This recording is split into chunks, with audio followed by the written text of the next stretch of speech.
Hello, everyone, and welcome back to our channel. I know that talking about yourself in English can feel really difficult, and sometimes it even feels a little embarrassing, especially when you meet new people and you don't know what to say. Yes, and this topic is actually one of the most requested lessons from all of you watching right now.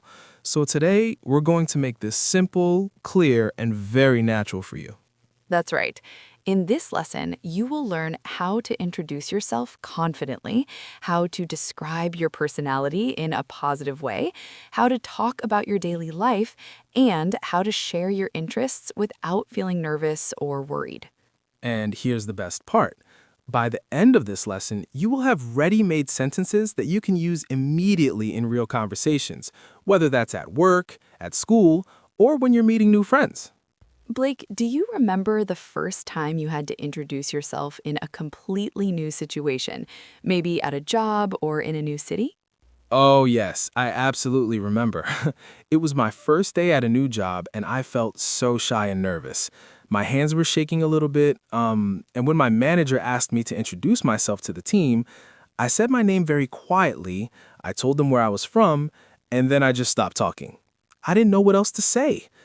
I felt so embarrassed afterwards, but now I realize that everyone feels that way sometimes.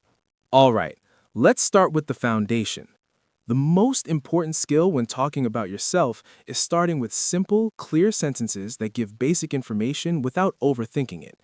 Native speakers usually start with their name, where they're from, and what they do. And these three pieces of information create a strong foundation for any conversation. Perfect. So let me show you exactly what Blake means. I'm going to give you my own introduction using very simple sentence structure. And I want you to listen carefully. My name is Zara. I am from Canada. I live in Toronto. I am an English teacher.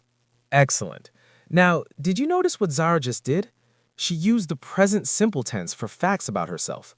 This is the grammar pattern we use when we talk about permanent or regular situations in our lives, and it's perfect for personal introductions. That's right. And I want to say something really important here.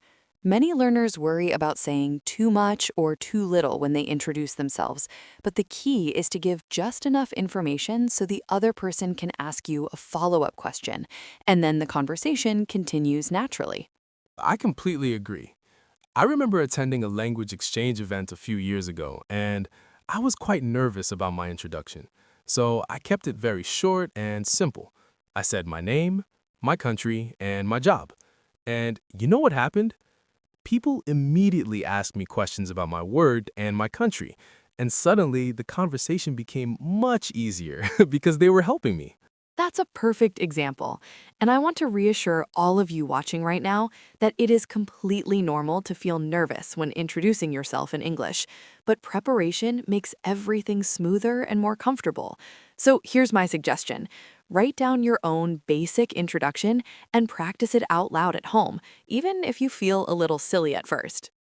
Yes, and remember this, confidence comes from repetition. The more you say your introduction out loud, the more natural and easy it will feel. This is true for all English learners, no matter what level they are right now. Now, let's move to the next part, which is describing your personality and character. After you introduce basic facts about yourself, many conversations naturally move toward talking about the kind of person you are. I know this can feel abstract or difficult, but there are simple adjectives and sentence patterns that make it much easier. Zara, how would you describe your own personality? Can you give us an example right now? Sure, I am friendly because I really enjoy meeting new people and having conversations. I am organized because I like to plan my day carefully and keep my workspace clean. And I think I am curious because I always want to learn new things and ask questions. Perfect. Did everyone notice what Zara just did? She used the structure I am plus an adjective. And this is the most common and easiest way to describe yourself in English. You can also use phrases like I think I am or people say I am to sound more natural and less direct. That's really important. And I want to mention something cultural here. In some cultures, talking positively about yourself feels uncomfortable or even impolite. But in English-speaking cultures, it is completely normal and even expected to describe your strengths clearly, especially in professional situations like job interviews. I completely understand that feeling. I used to struggle with describing myself because I worried about sounding arrogant or too confident. But over time, I learned that being honest and clear about who you are is much more important than being overly modest. This change in mindset really helped me in job interviews and social situations where I needed to explain my skills and personality. Exactly. So let me give you a small list of beginner-friendly personality adjectives that you can use. Patient means you can wait calmly and you don't get angry easily. Creative means you have good ideas and you like to make new things. Hardworking means you work seriously and you don't give up. Shy means you feel nervous around new people. And talkative means you enjoy speaking a lot and having long conversations. Great list. Let me show you how to use two of these in real sentences. I am patient because I work with children and I need to explain things slowly. I think I'm hardworking because I always finish my projects on time and I don't stop until the work is done. Beautiful examples. And I want to reassure all of you that you do not need to use complicated or fancy words to sound intelligent or impressive. Using simple, clear adjectives with confidence is always better than using difficult words incorrectly or in the wrong way. Absolutely. So here's your task. Think of 2 or 3 adjectives that describe you honestly and practice saying sentences like, I am patient because I like to help people, or I think I'm creative because I enjoy making things. Say them out loud until they feel comfortable and natural. Now let's move to another very common topic in conversations about yourself, which is your daily life. This includes your routine, your work or studies, and how you spend your free time. This topic is excellent for practicing present simple because it describes habits and regular actions that you do repeatedly. And I love this topic because it's also a safe and easy one. Everyone has a routine, so you always have something to say, and you don't need to think of creative or complicated answers. Exactly. Zara, can you describe a typical day for you? Just walk us through what you usually do. Of course, I usually wake up at 6:30 in the morning, and I always have breakfast at home with a cup of tea. Then I go to work around 8 o'clock and I teach English classes until the afternoon. In the evening, I sometimes cook dinner or I order food if I'm too tired. I always read before bed because it helps me relax. Perfect example. Now, did everyone notice that Zara used time markers in her description? Words like usually, always, sometimes, and in the evening are very helpful when describing routines because they show frequency and help the listener understand your habits clearly and specifically. That's right. And there are so many time markers you can use to make your descriptions more detailed and interesting. For example, every day, twice a week, on weekends, in the afternoon, and after work are all simple phrases that add useful information. Exactly. I want to share a quick story. A few years ago, I was traveling in Spain, and someone asked me about my daily routine back home. At first, I thought it was a boring question, but then I started talking about simple details like what time I have breakfast and how I travel to work. And you know what? The other person found it really interesting because their routine was completely different from mine. That's a perfect example of how even simple details can become conversation topics. And here's an important teaching point. When you talk about your daily life, you should focus on the things that are unique or special to you, because this makes the conversation more personal and memorable for the other person. Absolutely. For example, instead of just saying, I work in an office, you could say, I work in an office, but I love my morning coffee break because I talk with my coworkers and we laugh together. That small detail makes your answer much more interesting and human. I completely agree. Small details create connection, and they also give the other person something to ask about or relate to. It turns a simple answer into the start of a real conversation. And I want to reassure all of you watching that you do not need to have an exciting or unusual life to talk about yourself. Every life has interesting moments if you know how to describe them clearly and with small personal details. So here's your practice task for this section. I want you to describe one part of your day using present simple tense and at least 2 time markers. Say it out loud, repeat it several times, and notice how it becomes easier and more comfortable each time you practice. Now, let's talk about something really enjoyable, which is sharing your interests, hobbies, and what you hope to do in the future. These topics allow you to show more of your personality and who you really are. This is where you can use verbs like enjoy, love, like, want, and hope, which are perfect for talking about preferences and dreams. That sounds great. Zara, what are your hobbies? What do you enjoy doing in your free time? Well, I love reading because it helps me relax and learn new things. I enjoy cooking on weekends because I like trying new recipes and inviting friends over. And I want to learn how to play the guitar because I've always loved music. Excellent examples. Now, did you notice that Zara used different verbs to express different levels of interest? She said love, enjoy, and want, and these verbs have different meanings and intensity. Love is stronger than like, and want expresses a future intention or desire. I encourage all of you to think about the intensity of your feelings when choosing verbs, because this makes your speech more accurate and natural. That's a really important point. And here's a practical tip. When talking about hobbies, it is helpful to explain why you enjoy them or how you started, because this makes the conversation deeper and more engaging instead of just listing activities. I completely agree.